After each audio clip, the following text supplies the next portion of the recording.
खनिकों को खुदाई करते समय अचानक एक अजीब दृश्य दिखा। कुदाल के नीचे जगह खाली थी। उसने सावधानी से जांच की, तभी पास की कैनरी अचानक मर गई। खनिक घबरा गए और तुरंत पेशेवर सर्वेक्षकों को बुलाया। सर्वेक्षक भी काफी समर्पित थे, स्थिति समझकर सीधे अंदर घुस गए। उसने सावधानी से मोमबत्ती जलाई और अंधेरे में गया। अंदर एक विशाल गुफा थी, मानव निर्मित स्तंभों के साथ, जो कब्र जैसी लग रही थी। वह स्तंभों के साथ आगे बढ़ा, तभी अचानक गहराई से धीमी गर्जना सुनाई दी। आवाज की दिशा में देखा तो स्तंभ के पीछे 5 मीटर लंबा एक विशाल हाथ दिखा, जो बहुत डरावना था। वह डर से कांप गया, पर गलती से मोमबत्ती गिरा दी, जिससे अंदर की गैस में आग लग गई। 100 साल बीत गए। छोटी खदान अब एक बड़ी अंतरराष्ट्रीय खदान बन गई थी। एक दिन एक रहस्यमय वैज्ञानिक आया और खदान प्रबंधक को पैसे देकर 1 किलोमीटर नीचे जाने की अनुमति मांगी। पैसे देखकर प्रबंधक तुरंत मान गया। उसने वैज्ञानिक को शाम को आने को कहा, जल्द ही काम खत्म होने का समय हो गया। वैज्ञानिक 5 अनुभवी खनिकों और एक दुभाषिए के साथ लिफ्ट में सवार होकर यात्रा शुरू की। अतिरिक्त कमाई से सभी खुश थे, पर उन्हें नहीं पता था कि यह एक खतरनाक यात्रा होगी। वैज्ञानिक ने उपकरणों से जांच की और पाया कि वह चीज खदान के नीचे थी। काम जल्दी खत्म करने के लिए उन्होंने जल्दबाजी में जमीन पर नमक डाला, फिर विस्फोटक लगाए, थोड़ा इंतजार किया और धमाके से जमीन में एक बड़ा छेद बना दिया।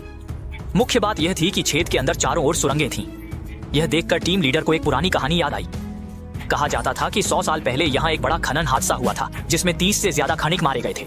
और यह इसलिए था क्योंकि उन्होंने रहस्यमय गुफा खोजी थी। इसलिए उसने कुछ जरूरी सामान लाने का सुझाव दिया ताकि कोई दुर्घटना न हो। पर सोचा न था कि वैज्ञानिक इंतजार नहीं करेगा। जब वे ध्यान नहीं दे रहे थे, वैज्ञानिक अकेले अंधेरे में चला गया। जब तक पता चला तब तक देर हो चुकी थी। वैज्ञानिक अंधेरे में गायब हो गया। बहुत बेवकूफी थी, जिम्मेदारी से काम करना चाहिए था। कियांग भाई को योजना बदलनी पड़ी। उसने शियाओपांग को गुफा पर सामान रखने को कहा। बाकी 5 उसके साथ वैज्ञानिक खोजने गए। वे रास्ते पर चलते गए, सोचा आसानी से मिल जाएगा, पर अचानक 2 रास्ते निकले। मजबूरन 2 टीमों में बंट गए। कियांग और दाजुआंग एक तरफ गए, बाकी 3 दुबले पतले दूसरी तरफ। कुछ खोजने के बाद जल्द ही 3 लोगों की टीम को कुछ मिला। सामने 1000 साल पुरानी लाश पड़ी थी। बदकिस्मत भाई डर गया। उसने सोचा यह बुरा शगुन है, तुरंत वहां से जाना चाहा, पर लालची भाई ने ऐसा नहीं सोचा। उसने सोचा यह कब्र लूटने वाला है। तुरंत उसकी जेब खंगालने लगा, खजाना ढूंढने लगा और वाकई कुछ मिल गया। लाश के हाथ में एक शंकु जैसी चीज थी। लालची ने उसे मुंह में दांत से काटा। पक्का हुआ कि यह कठोर खजाना है। तभी फैन ये भाई को भी कुछ दिखा। लाश की उंगलियां बुरी तरह टूटी थीं, जैसे शरीर का आखिरी खून भी सूख गया हो।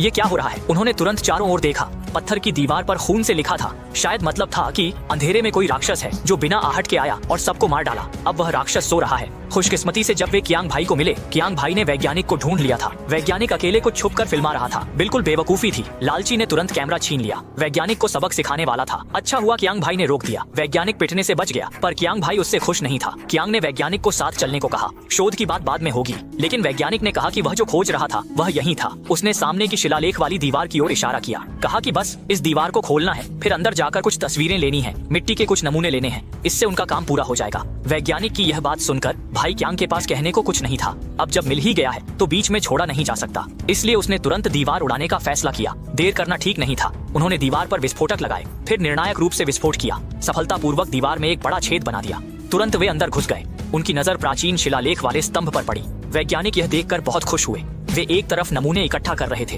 दूसरी ओर कह रहे थे कि यहाँ हजारों साल का इतिहास है। इसका शोध मूल्य अकल्पनीय है। उन्हें पता नहीं था कि लालची भाई ने यह सब सुन लिया था। लालची भाई चुपके से गुफा में घुस गया। यह वाकई खतरनाक था।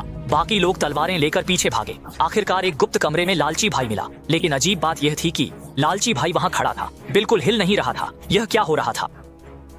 उन्होंने लालची भाई की नजर से देखा। कमरे में हड्डियां और कंकाल बिखरे थे। सब प्राचीन सैनिकों के अवशेष थे। यहाँ आखिर क्या हुआ था? यह इतना भयानक क्यों है? जब सभी हैरान थे और समझ नहीं पा रहे थे, अनुवादक ने अचानक अंधेरे की गहराई में एक विचित्र ताबूत देखा, जो हजारों वर्षों से अटूट था। मुख्य बात यह नहीं है, बल्कि यह है कि ताबूत का ढक्कन असाधारण रूप से भयावह दिखता है। ऊपर एक जोड़ी विशाल हथेलियां और एक डरावना चेहरा फैला हुआ था, जो स्पष्ट रूप से जमीन पर पड़ी लाशों से जुड़ा हुआ था। यह देखकर सतर्क कियांग गॉर्डन को अजीब लगा। किसी दुर्घटना से बचने के लिए उन्होंने तुरंत इस अशुभ स्थान को छोड़ने का निर्णय लिया। बाहर मौजूद मोटा आदमी भी बेकार नहीं बैठा था। उसने निकास मार्ग को चौड़ा कर सीढ़ियां लगाईं और सफेद घोड़े की मदद से सभी के लिए घर जाने का रास्ता बना दिया। इसके लिए सभी ने उसकी प्रशंसा की, लेकिन किसी ने सोचा भी नहीं था कि जैसे ही वे जाने को हुए, सफेद घोड़ा अचानक बेचैन हो गया और अंधेरे में भाग गया। यह क्या हो रहा है? सभी ने तुरंत साजिश रची। और उसी क्षण भूकंप आया। गुफा का प्रवेश द्वार अचानक ढह गया। मुख्य बात ये नहीं है, बल्कि ये है कि बदकिस्मत भाई अभी भी मलबे के नीचे दबा हुआ है। ये अच्छा नहीं है। उन्होंने जल्दी से बदकिस्मत भाई को बाहर निकाला। जैसा कि सभी जानते हैं, बदकिस्मत भाई की टांग कमर से कट गई थी। चोट बहुत गंभीर थी। यह बहुत दर्दनाक था। अब अगर हम बाहर नहीं निकल सकते तो क्या करें? क्यांग भाई ने क्षण भर सोचा और तय किया कि पहले बदकिस्मत भाई का खून बहना रुके, फिर निकास मार्ग खोजने का उपाय सोचे। तुरंत बदकिस्मत भाई की आह पूरी गुफा में गूंज उठी। गुफा के भयावह माहौल के साथ अनुवादक डर के मारे पागलों की तरह इधर उधर भागने लगा और गलती से प्राचीन मकबरे के प्रवेश द्वार पर वापस आ गया। उसी क्षण मकबरे के अंदर से एक धीमी हलचल सुनाई दी।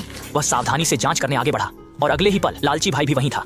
लालची भाई यहाँ कैसे हो सकता है? बाद में उसे पता चला कि लालची भाई और मोटा आदमी चुपके से यहाँ कब्र लूट रहे थे। सौभाग्य से ताबूत काफी मजबूत था और दोनों ने पूरी ताकत लगाने के बावजूद उसे नहीं खोल पाए। लेकिन जब दोनों के पास कोई उपाय नहीं बचा तो अनुवादक ने अचानक ताबूत पर एक रहस्यमय तंत्र देखा। आकार को देखते हुए यह कैंची के शंकु जैसा लग रहा था, इसलिए उसने उत्सुकतावश शंकु उठाया और उसे आजमाने की कोशिश की और अप्रत्याशित रूप से यह वास्तव में ताबूत खोलने की कुंजी थी। इस तरह उन्होंने आसानी से ताबूत खोल दिया और जैसे ही ताबूत का ढक्कन हटा, अनगिनत रत्न दिखाई दिए और रत्नों के नीचे एक कसकर लिपटी हुई लाश थी जो धन कमाने के लिए उपयुक्त थी। यह सोचकर लालची भाई और मोटा आदमी इतने उत्साहित हो गए कि मुंह बंद नहीं कर पा रहे थे और तुरंत रत्नों को उठाकर थैले में भरने लगे। बगल में खड़े अनुवादक ने देखा कि वे दोनों कितने पागल हो गए हैं और वह तुरंत दूसरों को बताने जा रहा था, लेकिन इससे लालची भाई क्रोधित हो गया।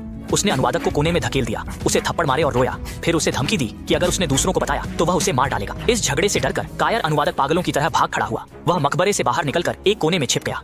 कुछ देर के लिए उसे समझ नहीं आया कि क्या करे, लेकिन वह नहीं जानता था कि उसी समय ताबूत के अंदर का जीव फिर से जीवित हो गया था।